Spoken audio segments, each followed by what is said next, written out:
Hello नमस्कार दोस्तों। आज हम यहाँ पे देखने वाले हैं इतिहास के टॉप 50 क्वेश्चंस मौर्य काल एवं मौर्योत्तर काल से। तो यहाँ पे पहला क्वेश्चन आपके लिए दिया गया है, निम्नलिखित जैन ग्रंथों में से चंद्रगुप्त मौर्य के जैन धर्म अपनाने का उल्लेख मिलता है।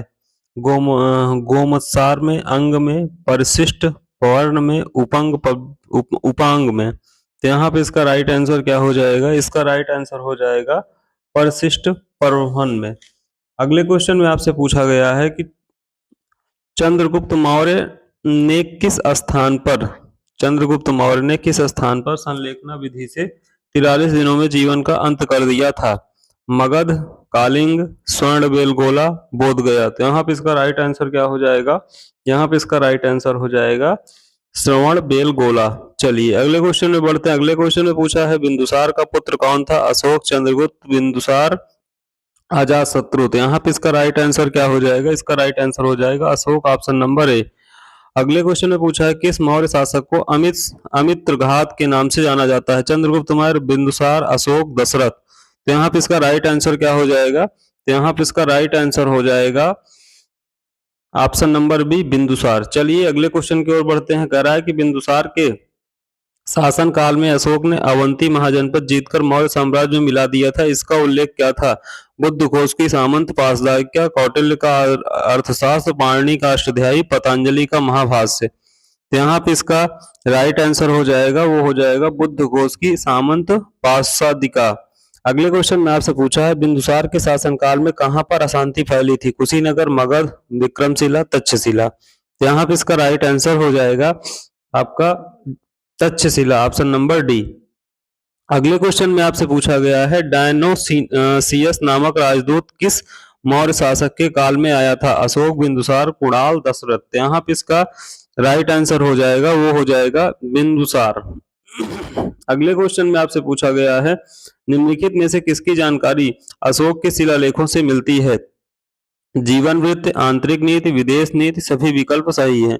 यहाँ पे इसका राइट आंसर हो जाएगा सही विकल्प सही है। अगले क्वेश्चन में आपसे पूछ रखा है कि सम्राट अशोक ने बौद्ध धर्म के आदर्शों के प्रचार के लिए धर्म प्रचारकों के दूर दराज के स्थानों पर भेजा ताकि लोग भगवान बुद्ध की शिक्षाओं द्वारा अपने जीवन को प्रेरित कर सकें। धर्म प्रचारकों में उनके पुत्र एवं पुत्री भी शामिल थे जिनका नाम था मनोज एवं संजना, महेश एवं संगीता, महेंद्र एवं संगमित्रा, मनदीप एवं सुहासना। तो यहाँ पे इसका राइट आंसर क्या हो जाएगा? महेंद्र एवं Sanghamitra, option number C.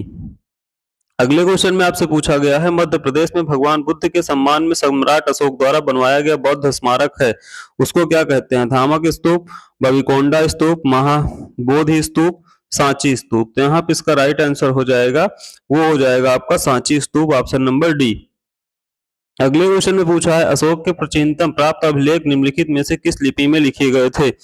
Kharosthi में, हड़प्पाई में, ब्राह्मी में, देवनागरी में। तो यहाँ पे इसका राइट आंसर हो जाएगा आपका ब्राह्मी, ऑप्शन नंबर सी। अगले क्वेश्चन में आपसे पूछा गया है अशोक तर्क सिद्ध रूप से प्रारंभिक भारत के सबसे प्रसिद्ध शासक थे जिसने कलिंग पर विजय प्राप्त की। वे के पोते थे? किसके पोते थे? समुद्रगुप्त, चंद्रगुप्त मौर्य, प्रभावती गुप्त, चंद्रगुप्त द्वितीय। यहाँ पे इसका राइट आंसर हो जाएगा चंद्रगुप्त मौर्य के। अगले क्वेश्चन में पूछा गया है कि अशोक के शासनकाल की सबसे महत्वपूर्ण घटना कलिंग आधुनिक युग में जीवन का एक महत्वपूर्ण परिवर्तन सिद्ध हुआ पर विजय थी। उनके मतलब किस राज्य के राज्य पर विजय थी? असम, झारखंड, बिहार, उड़ीसा। तो यहाँ पे इसका राइट आंसर हो जाएगा, वो आपका उड़ीसा हो जाएगा, ऑप्शन नंबर डी। अगले क्वेश्चन में आपसे पूछा गया है कि अशोक के किस शिलालेख में कलिंग युद्ध में अशोक के विजय का उल्लेख किया गया है? ये आपको इसमें आपसे पूछा गया है किसमें किस अभिलेख में अशोक के किस अभिलेख में शिलालेख किस अभिलेख के शिलालेख में युद्ध में अशोक के विजय का उल्लेख किया गया है? इसका आंसर आपको बताना है 13वें अभिलेख में, चौथे, पहले, 10वें। तो इसका आंसर क्या होगा इसको आपको कमेंट करके बताना है। तो यहाँ पे इसका अगर राइट आंसर की बात करते हैं तो इसका राइट आंसर हो जाएगा ऑप्शन नंबर ए, 13वें। अगले क्वेश्चन में आपसे पूछा गया है इनमें से किसने धर्म विजया धार्मिकता द्वारा विजय की नीति को विकसित किया था? बिंदुसार ने, महेंद्र ने, अशोक ने, बिंबिसार ने। तो यहाँ पे इसका राइट आंसर क्या हो जाएगा, यहाँ पे इसका राइट आंसर हो जाएगा अशोक ने। अगले क्वेश्चन में आपसे पूछ रखा है कि अशोक के शिलालेखों को पढ़ने वाला प्रथम अंग्रेज कौन था? John Tower, Harry Smith, Charles Metcalfe, James Prinsep. तो यहाँ पे इसका राइट आंसर क्या हो जाएगा, यहाँ पे इसका राइट आंसर हो जाएगा जेम्स प्रिंसेट। अगले क्वेश्चन में आपसे पूछा है अशोक ने अपना लिया था के युद्ध के बाद बौद्ध उपदेशों को। युद्ध के बाद अशोक ने के युद्ध के बाद किसके साथ युद्ध के बाद बौद्ध उपदेश को अपना लिया था? तो ये कलिंग के युद्ध के बाद इन्होंने अपनाया था। अगले क्वेश्चन में आपसे पूछा गया है निम्नलिखित अभिलेखों में से किसमें अशोक का नामोल्लेख हुआ? गुर्जरा में, अहरौरा में, भ्राबू शिलालेख, सारनाथ में। तो यहाँ पे इसका राइट आंसर क्या हो जाएगा, यहाँ पे इसका राइट आंसर हो जाएगा गुर्जरा में। अगले क्वेश्चन में आपसे पूछा गया है अपने शिलालेखों में अशोक सामान्यतः किस नाम से जाने जाते हैं? चक्रवर्ती, प्रियदर्शी, धर्मदेव, धर्मकीर्ति। तो यहाँ पे इसका राइट आंसर हो जाएगा प्रियदर्शी के नाम से जाने जाते हैं। अगले क्वेश्चन में आपसे कहा है अभिलेखों में किस शासक का उल्लेख प्रियदर्शी एवं देवनाम प्रिय के रूप में किया जाता है? चंद्रगुप्त मौर्य, अशोक, समुद्रगुप्त, हर्षवर्धन। तो यहाँ पे इसका जो राइट आंसर हो जाएगा वो आपका हो जाएगा अशोक। चलिए अगले क्वेश्चन की ओर बढ़ते हैं। अगले क्वेश्चन में आपसे पूछा गया है निम्नलिखित अभिलेखों में से किसमें अशोक का अभिलेख भी पाया गया है? महाक्षत्रप रुद्रदामन का जूनागढ़ अभिलेख, गौतमीपुत्र सातकर्णी से संबंधित नासिक प्रशस्ति, खारवेल का हाथी गुम्फा अभिलेख, उपरोक्त में से किसी में नहीं। तो इसमें से जो राइट आंसर हो जाएगा वो आपका ऑप्शन नंबर ए हो जाएगा। अगले क्वेश्चन में आपसे कहा है कि निम्नलिखित में से किसकी जानकारी अशोक के शिलालेखों में मिलती है? जीवन वृत्त, आंतरिक नीति, विदेश नीति, ये सभी। तो यहाँ पे इसका राइट आंसर हो जाएगा ये सभी। अगले क्वेश्चन में आपसे पूछा है सम्राट अशोक ने पत्थर के स्तंभों और पत्थर के तख्तों पर आदेश उत्कीर्ण करवाकर अपने राज्य के अपना कर सके प्रमुख स्थानों पर स्थापित किया ताकि लोग तदनुसार आचरण 14, 16, 8, 10। तो यहाँ पे इसमें हो जाएगा 14 आचरणों को अपना सकें।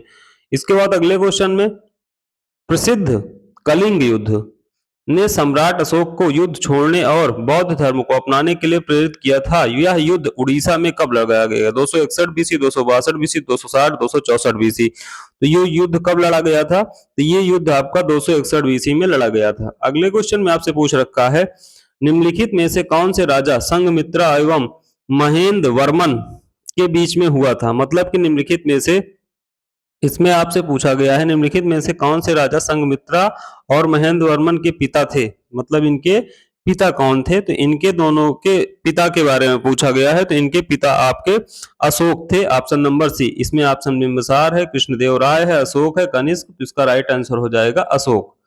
अगले क्वेश्चन में आपसे पूछा है अशोक के निम्नलिखित अभिलेखों में से किसमें दक्षिण भारतीय राज्यों का उल्लेख हुआ है? तृतीय मुख्य शिलालेख, द्वितीय मुख्य शिलालेख, नौवां मुख्य शिलालेख, प्रथम स्तंभ शिलालेख।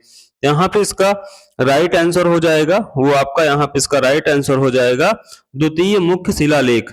अगले क्वेश्चन में आपसे पूछा गया है अशोक महान से संबंधित थे। किससे संबंधित थे? गुप्त वंश, चोल वंश, मौर्य वंश, शुंग वंश। यहाँ पे इसका राइट आंसर क्या हो जाएगा? चोल वंश, ऑप्शन नंबर बी। अगले क्वेश्चन में आपसे पूछा है सांची के स्तूप का निर्माण किसने कराया था? अशोक, बिंदुसार, चाणक्य, चंद्रगुप्त। तो यहाँ पे सांची के स्तूप की बात करते हैं तो इसको किसने निर्माण कराया था?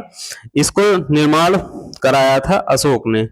अगले क्वेश्चन की ओर बढ़ते हैं। अगले क्वेश्चन में आपसे पूछा है अशोक ने अपने अभिलेखों में एक रूपता में किस प्रकृत भाषा का प्रयोग किया था? सौरसेनी, मगधी, अर्धमगधी, इनमें से कोई नहीं। तो यहाँ पे इसका राइट आंसर क्या हो जाएगा? यहाँ पे इसका राइट आंसर हो जाएगा मगधी, ऑप्शन नंबर बी एकदम सही है। अगले क्वेश्चन में आपसे पूछा है कि अशोक का उत्तराधिकारी कौन था?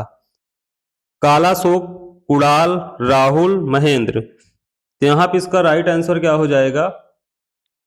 यहाँ पे आपसे पूछा गया है इसका राइट आंसर हो जाएगा कुणाल। तो ये रहे आज के क्वेश्चंस और अब मिलते हैं अगली क्लास में। जय हिंद।